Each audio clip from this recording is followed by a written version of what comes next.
Halo sahabat, menjalani proses itu memang tidak mudah. Kadang kita jatuh, gagal, bahkan ingin menyerah. Tapi ingat, setiap langkah kecil yang kamu perbaiki, setiap progres yang kamu benahi, itulah yang membawamu semakin dekat dengan tujuan.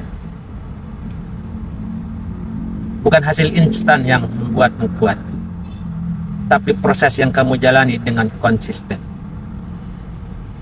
Sahabat, proses mungkin berat, tapi jangan lupakan, di balik rasa lelahmu ada versi terbaik dari dirimu yang sedang terbentuk.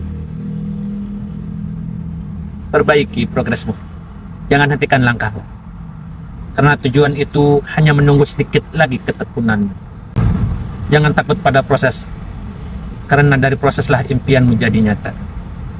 Semoga bermanfaat.